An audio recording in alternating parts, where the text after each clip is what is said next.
it showed up. There was like a big old metal, like, plaque. Like, I don't know. It was huge, and they hung it on the wall in left field, and I was like, what an honor.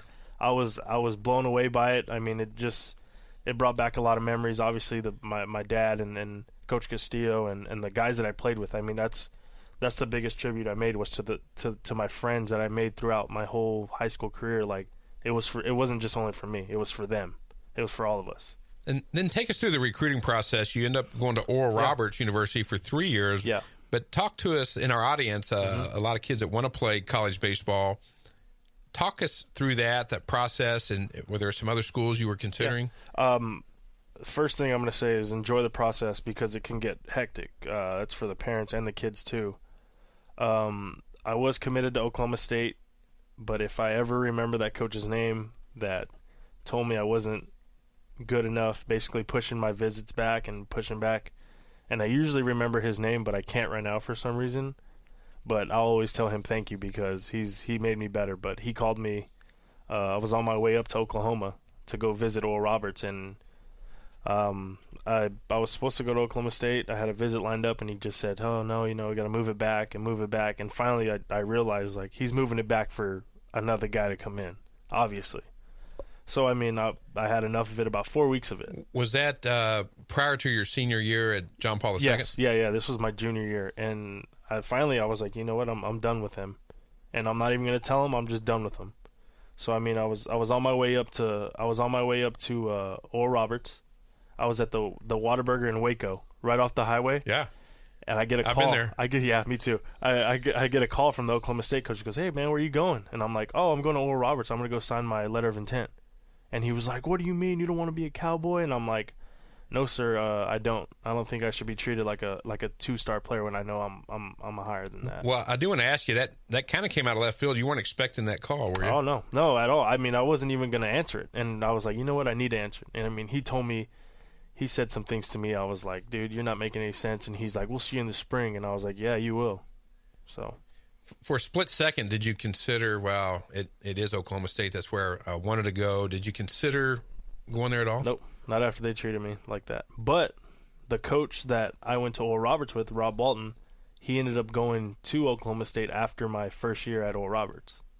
And I won't lie, I did consider that, going to transferring Oklahoma State to follow him. Yeah, and that happens a lot. Coaching changes. Players follow coaches. But like I said, I stayed committed to Oral Roberts, and I stayed there, and they have a really good program. And they put together a good offseason program, and they have great coaches there, and it's a great school. So I mean, I wanted to stay there. And then after 3 years there, you get drafted in 2014. Take us through that process. Were you expecting to get drafted? I was. There was talks of me going. The agent that I had at the time, he was just, I fired him. Yeah, but just because he wasn't doing his job right. But he, at the time, he was telling me, hey, man, you're going to go 2 through 4. And then as it got later, he was like, you're going to go 3 through 6. So I was like, man, you know what? Just get me drafted. I want to go play professional baseball. Get an opportunity. But I will say this for the kids out there: do not tell the teams that. Don't tell, I just want to play already. No, just look out for yourself. Get your signing bonus. That's and good advice. Yeah, but because I almost made the mistake of saying, you know what, just draft me wherever. I just want to play.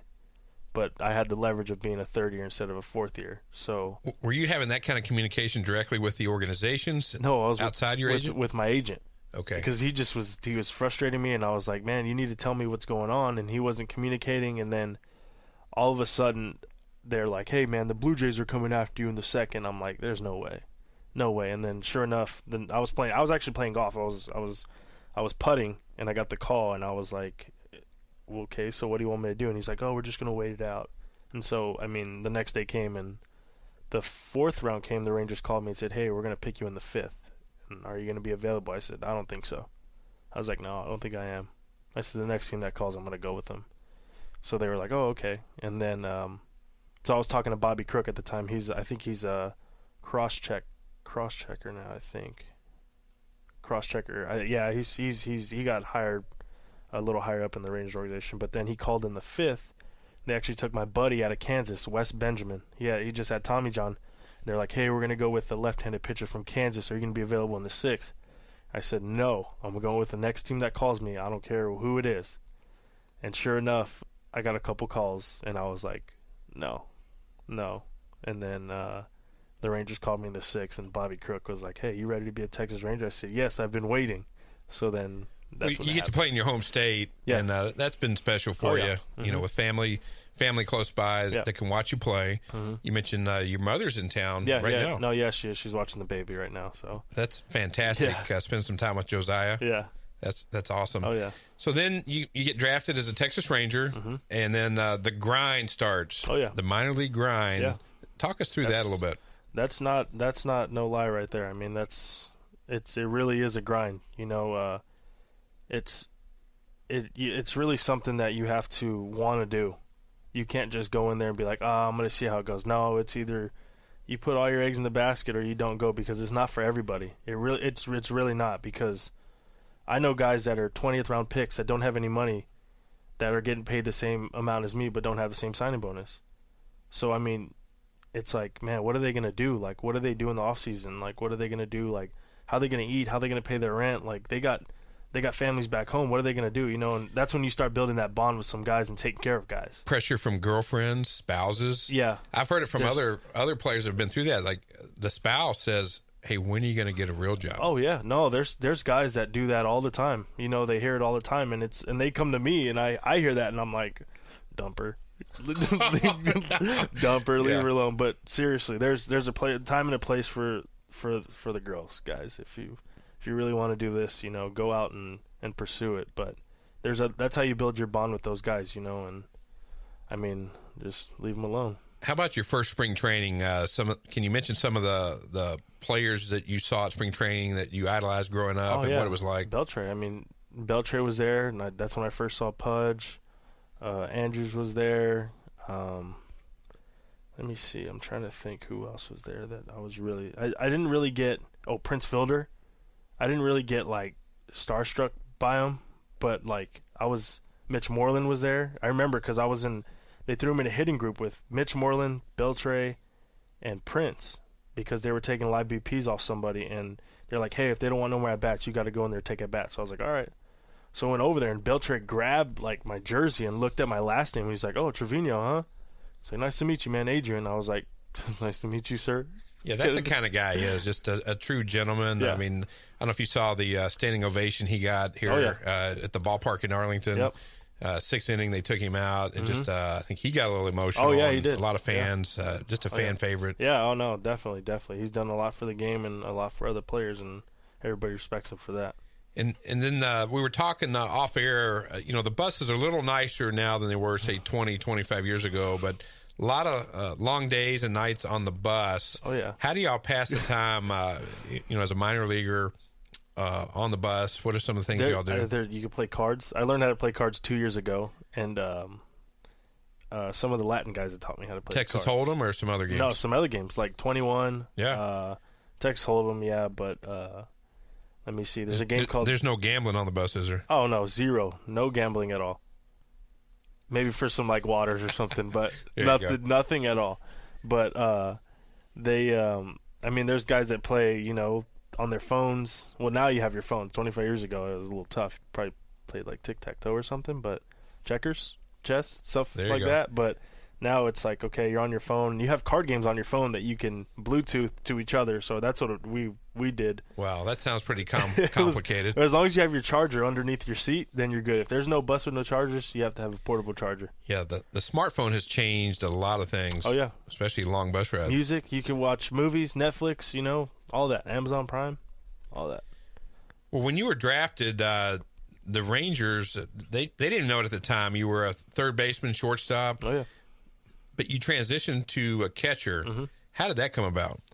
A lot of hard work, because that offseason was really big for me, just because I didn't know anything about catching. When I got to Spokane, Washington, I was playing for the Spokane Indians. They handed me a big bag, kind of heavy, not too heavy, but you could... Nobody gave you a heads up that the big bag was coming? Oh, no, nobody. Zero. But this is what happened. They handed me the big bag, and I go, what's this? And they go, you're a catcher now, dude. The clubby told me this, and I was like, what? So then I went to the catching coordinator. I said, hey, I just got this. What do you want me to do with it? He goes, you have an agent? I said, yeah. He goes, ask for 2 catcher's mitts. And I was like, oh, man. So then I did play a little bit of third base and second base. I think I started one game at shortstop in that league. But then I think the second half of the season was like 30 games. I caught the rest of those. What did they see in you? Or, that's a unique way of becoming a catcher. But I'm sure after that, they spent some time with you and said, hey, here's what we see in you, Jose. Any idea what made them decide to put you behind the dish? No clue. No clue. But still don't know to this day. I don't know. Maybe it was – well, I did catch the first rounder from 2013, Alex Gonzalez Chichi. So I did catch him in college. Whenever he would pitch, I'd catch. So then I thank some tape. I thank him all the time because if it wasn't for him, they wouldn't have seen that I could catch. So it all just kind of transitioned. But I think I don't know. I don't know. But I took it and I ran with it and I love it now.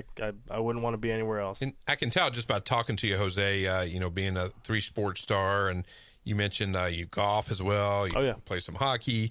There's probably not a whole lot you can't do, but being a catcher, you are the field general, and your leadership qualities. That's something that you learn, playing football and your other sports that transition well to the baseball field. Yeah, no, I mean, I think I learned those growing up.